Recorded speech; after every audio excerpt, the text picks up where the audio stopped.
1 Samuel chapter 9. There was a Benjamite, a man of standing, whose name was Kish, son of Abiel, the son of Zeror, the son of Bechorath, the son of Aphiah of Benjamin. Kish had a son named Saul, as handsome a young man as could be found anywhere in Israel, and he was a head taller than anyone else. Now the donkeys belonging to Saul's father Kish were lost, and Kish said to his son Saul, "Take one of the servants with you and go and look for the donkeys." So he passed through the hill country of Ephraim and through the area around Shalisha, but did not find them.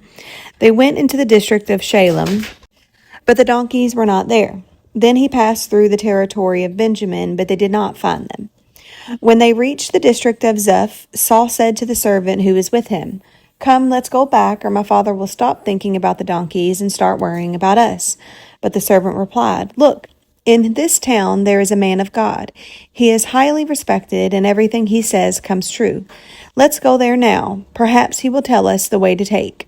Saul said to his servant, "If we go, what can we give the man? The food in our sack is gone. We have no gift to take the man of God. What do we have?"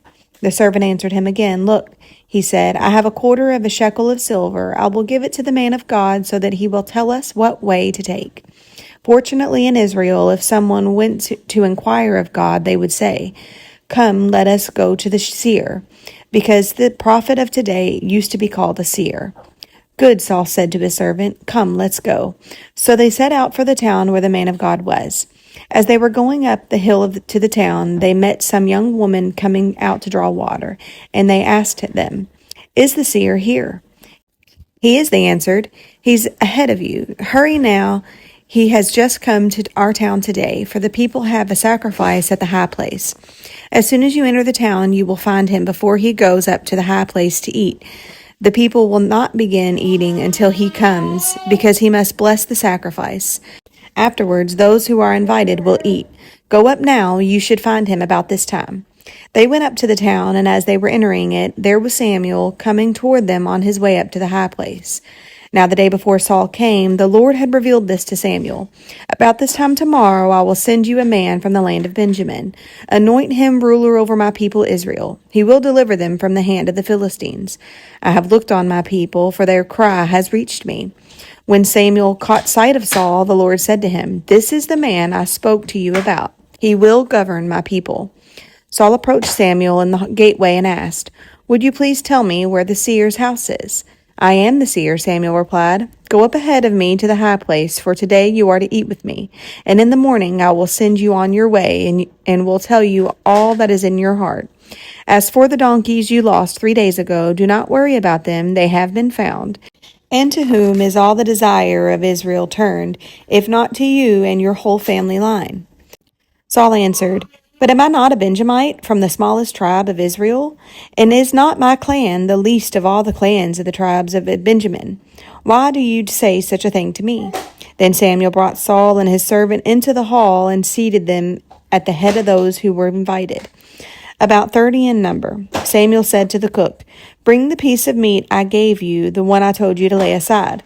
So the cook took up the thigh with what was on it and set it in front of Saul. Samuel said, "Here is what has been kept for you. Eat, because it was set aside for you for this occasion from the time I said, 'I have invited guests.'" And Saul dined with Samuel that day. After they came down from the high place to the town, Samuel talked with Saul on the roof of his house. They rose about daybreak, and Samuel called to Saul on the roof, "Get ready, and I will send you on your way." When Saul got ready, he and Samuel went outside together. As they were going down to the edge of the town, Samuel said to Saul, "Tell the servant to go on ahead of you." And the servant did so. "But you stay here for a while, so that I may give you a message from God." Chapter 10. Then Samuel took a flask of olive oil and poured it on Saul's head and kissed him, saying, "Has not the Lord anointed you ruler over this inheritance? When you leave me today, you will meet 2 men near Rachel's tomb at Zelzah on the border of Benjamin. They will say to you, 'The donkeys you set out to look for have been found.' And now your father has stopped thinking about them and is worried about you. He is asking, 'What shall I do about my son?' Then you will go on from there until you reach the great tree of Tabor. 3 men going up to worship God at Bethel will meet you there. One will be carrying 3 young goats, another 3 loaves of bread, and another a skin of wine. They will greet you and offer you 2 loaves of bread, which you will accept from them. After that, you will go to Gibeah of God, where there is a Philistine outpost. As you approach the town, you will meet a procession of prophets coming down from the high place with lyres, timbrels, pipes, and harps being played before them, and they will be prophesying. The Spirit of the Lord will come powerfully upon you, and you will prophesy with them, and you will be changed into a different person. Once these signs are fulfilled, do whatever your hand finds to do, for God is with you. Go down ahead of me to Gilgal. I will surely come down to you to sacrifice burnt offerings and fellowship offerings. But you must wait 7 days until I come to you and tell you what you are to do. As Saul turned to leave Samuel, God changed Saul's heart, and all these signs were fulfilled that day. When he and his servant arrived at Gibeah, a procession of prophets met him. The Spirit of God came powerfully upon him, and he joined in their prophesying. When all those who had formerly known him saw him prophesying with the prophets, they asked each other, "What is this that has happened to the son of Kish? Is Saul also among the prophets?" A man who lived there answered, "And who is their father?" So it became a saying, "Is Saul also among the prophets?" After Saul stopped prophesying, he went to the high place. Now Saul's uncle asked him and his servant, "Where have you been?" "Looking for the donkeys," he said, "but when we saw they were not to be found, we went to Samuel." Saul's uncle said, "Tell me what Samuel said to you." Saul replied, "He assured us that the donkeys had been found, but he did not tell us, his uncle, what Samuel had said about the kingship." Samuel summoned the people of Israel to the Lord at Mizpah and said to them, "This is what the Lord, the God of Israel, says. I brought Israel up out of Egypt, and I delivered you from the power of Egypt and all the kingdoms that oppressed you. But you have now rejected your God, who saves you out of all your disasters and calamities. And you have said, 'No, appoint a king over us.' So now present yourself before the Lord by your tribes and clans." When Samuel had all Israel come forward by tribes, the tribe of Benjamin was taken by lot. Then he brought forward the tribe of Benjamin, clan by clan, and Matri's clan was taken. Finally, Saul, son of Kish, was taken. But when they looked for him, he was nowhere to be found. So they inquired further of the Lord, "Has the man come here yet?" And the Lord said, "Yes, he has hidden himself among the supplies." They ran and brought him out, and as he stood among the people, he was head taller than any of the others. Samuel said to all the people, "Do you see the man the Lord has chosen? There is no one like him among all the people." Then the people shouted, "Long live the king." Samuel explained to the people the rights and duties of kingship. He wrote them down on a scroll and deposited it before the Lord. Then Samuel dismissed the people to go to their own homes.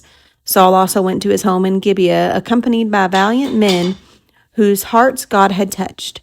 But some scoundrels said, "How can this fellow save us?" They despised him and brought him no gifts, but Saul kept silent. Chapter 11. Nahash the Ammonite went up and besieged Jabesh Gilead, and all the men of Jabesh said to him, "Make a treaty with us, and we will be subject to you." But Nahash the Ammonite replied, "I will make a treaty with you only on the condition that I gouge out the right eye of every one of you, and so bring disgrace on all Israel." The elders of Jabesh said to him, "Give us 7 days so we can send messengers throughout Israel. If no one comes to rescue us, we will surrender to you."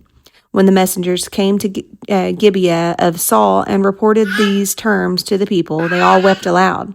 Just then Saul was returning from the fields behind the oxen, and he asked, "What is wrong with everyone? Why are they weeping?" Then they repeated to him what the men of Jabesh had said. When Saul heard their words, the Spirit of God came powerfully upon him, and he burned with anger. He took a pair of oxen, cut them into pieces, and sent the pieces by messengers throughout Israel, proclaiming, "This is what will be done to the oxen of anyone who does not follow Saul and Samuel." Then the terror of the Lord fell upon the people, and they came out together as one. When Saul mustered them at Bezek, the men of Israel numbered 300,000, and those of Judah 30,000. They told the messengers who had come, "Say to the men of Jabesh Gilead, by the time the sun is hot tomorrow, you will be rescued." When the messengers went and reported this to the men of Jabesh, they were elated. They said to the Ammonites, "Tomorrow we will surrender to you, and you can do to us whatever you like." The next day, Saul separated his men into 3 divisions. During the last watch of the night, they broke into the camp of the Ammonites and slaughtered them until the heat of the day. Those who survived were scattered, so that no 2 of them were left together. The people then said to Samuel, "Who was that asked, 'Shall Saul reign over us?' Turn these men over to us, so that we may put them to death." But Saul said, "No one will be put to death today, for this is the day the Lord has rescued Israel." Then Samuel said to the people, "Come, let us go to Gilgal, and there renew the kingship." So all the people went to Gilgal and made Saul king in the presence of the Lord. There they sacrificed fellowship offerings before the Lord, and Saul and all the Israelites held a great celebration. Chapter 12. Samuel said to all Israel, "I have listened to everything you said to me and have set a king over you. Now you have a king over you as leader. As for me, I am old and gray, and my sons are here with you.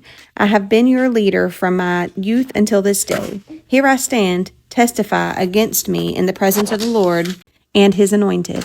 Whose ox have I taken? Whose donkey have I taken? Whom have I cheated? Whom have I oppressed? From whose hand have I accepted a bribe to make me shut my eyes?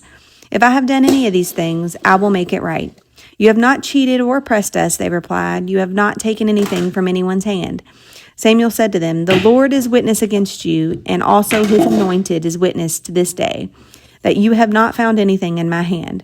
"He is witness," they said. Then Samuel said to the people, "It is the Lord who appointed Moses and Aaron and brought your ancestors up out of Egypt.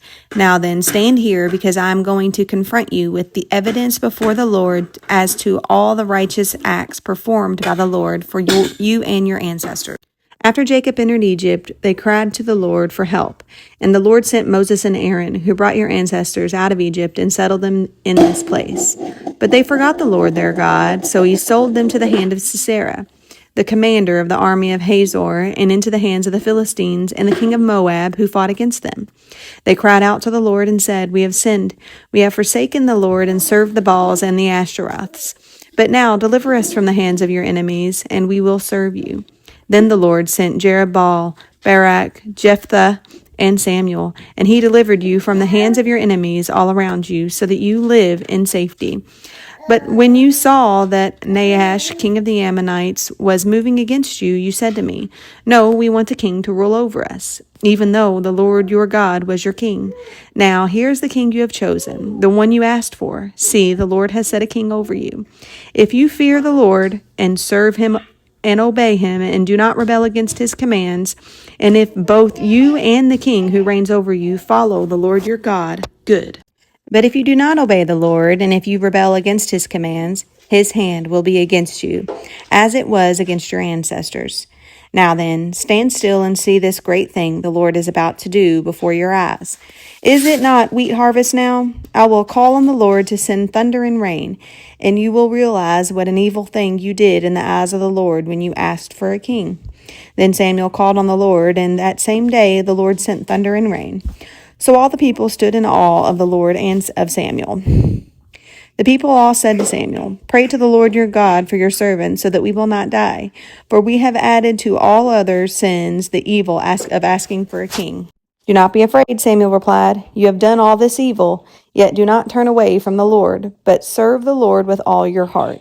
Do not turn away after useless idols. They can do you no good, nor can they rescue you, because they are useless. For the sake of his great name, the Lord will not reject his people, because the Lord was pleased to make you his own. As for me, far be it from me that I should sin against the Lord by failing to pray for you. And I will teach you the way that is good and right. But be sure to fear the Lord and serve him faithfully with all your heart. Consider what great things he has done for you. Yet, if you persist in doing evil, both you and your king will perish."